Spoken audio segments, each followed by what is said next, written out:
Hello guys, ഈ മഴയും പിടിച്ച് ഈ കോട്ടും ഇട്ട് ഞങ്ങൾ ഉണ്ടല്ലോ എങ്ങോട്ടാണ് ധൃതിച്ച് പോകുന്നതെന്ന് പറയും. വേറെ എങ്ങോട്ടല്ല, നമ്മൾ പുഴേൻ്റെ തീരത്തേക്ക് പോവാണ്. ഒരു സൺഡേ കിട്ടി കഴിഞ്ഞാൽ മനുവേട്ടനെ അങ്ങോട്ട് പുറത്തേക്ക് പോകാമെന്നുള്ള ഒരു വഴിപാട് പോലെയാണ്. ആളും അതങ്ങ് സമ്മതിച്ചു തരും. ഇത്തവണ കുട്ടീനെ കൂട്ടിയിട്ടില്ല കേട്ടോ. നല്ല മഴയായിരുന്നു ഇറങ്ങുമ്പോൾ. അച്ഛനെ അമ്മേനെ ഏൽപ്പിച്ചിട്ട് ഞങ്ങൾ പോന്നു. പുഴയുടെ തീരെത്തിയപ്പോഴത്തേക്കും കുറച്ച് മഴയൊക്കെ ഒന്ന് ശാന്തമായിട്ടുണ്ട്. അവിടെ ഒരുപാട് ആൾക്കാരെ ഉണ്ടായിരുന്നു. ഈ കാണുന്നത് ഷട്ടറാണ് കേട്ടോ. കഴിഞ്ഞ മഴക്കാലത്ത് നന്നായിട്ടിവിടെ വെള്ളം പൊന്തിയിട്ടുണ്ട് കേട്ടോ. ഞാനും മനുവേട്ടനും കുറേ നേരം ആയിക്കൊണ്ട് ഇങ്ങനെ നിൽക്കുകയാണ്. ഏകദേശം ഒരു 6:45 ആയിട്ടുണ്ട് എന്നാണ് തോന്നുന്നത്. ഞങ്ങൾ മെല്ലെ അവിടെ നിന്ന് മുന്നോട്ട് നീങ്ങി ഈ ഒരു സൈഡിൽ വന്ന് കുറച്ച് നേരം നിന്നു കേട്ടോ. ഈ പുഴേൻ്റെ അവിടെ നിന്ന് വരുന്ന ആ ഒരു തണുത്ത കാറ്റും ഒരു പോസിറ്റീവ് വൈബും അതൊന്നും വേറെ തന്നെയാണ്. ഞങ്ങളും പഴയ കാര്യങ്ങളൊക്കെ പറഞ്ഞ് അയവർത്ത് അങ്ങനെ നിൽക്കുകയായിരുന്നു. അപ്പോഴത്തേക്ക് ചെറിയ മഴ ചാറാൻ തുടങ്ങിയിട്ടുണ്ട്. കുട്ടികളൊന്നും ഒന്നും വക വെക്കണില്ല.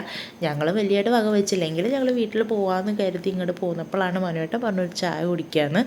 ഞാൻ ഷുഗർ കട്ടായതുകൊണ്ട് ചായ ഒന്നും കുടിക്കണില്ല. മനുവേട്ടനൊരു വടയും ചായയും പറഞ്ഞിട്ടുണ്ടായിരുന്നു. ആ സമയം കൊണ്ട് ഞാൻ അവിടുത്തെ വീഡിയോസൊക്കെ ഒന്ന് ഷൂട്ട് ചെയ്തു കേട്ടോ. മനുവേട്ടൻ ചായ കുടിച്ചു. ഞങ്ങൾ മെല്ലെ വണ്ടി എടുത്തു.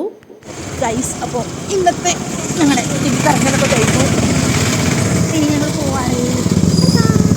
അതേപോലെ ഈ നൈറ്റ് റൈഡിങ് എനിക്ക് ഭയങ്കര ഇഷ്ടമാണ്. നമുക്ക് വേണ്ടപ്പെട്ട ആളുടെ ഇങ്ങനെ ചേർന്നിരുന്ന് പോകുമ്പോൾ അതൊരു പ്രത്യേക രസം തന്നെയാണ്. ഞങ്ങളിങ്ങനെ വരുന്ന വഴിക്ക് മനുവേട്ടൻ്റെ ഒരു ഫ്രണ്ട് ഫ്രൂട്ട്സ് ആണ് നടത്തുന്നുണ്ടായിരുന്നു കേട്ടോ. അവിടെ നിന്ന് കുറേ നേരം വർത്താനം പറഞ്ഞാൽ ഒന്നും ഷൂട്ട് ചെയ്യാൻ പറ്റില്ല. അവിടെ നിന്ന് 2 പ്ലം ഫ്രീ ആയിട്ട് കിട്ടി. അപ്പോൾ ഇത്ര ഉള്ളൂ ഇന്നത്തെ വീഡിയോ. ചാ ബൈ.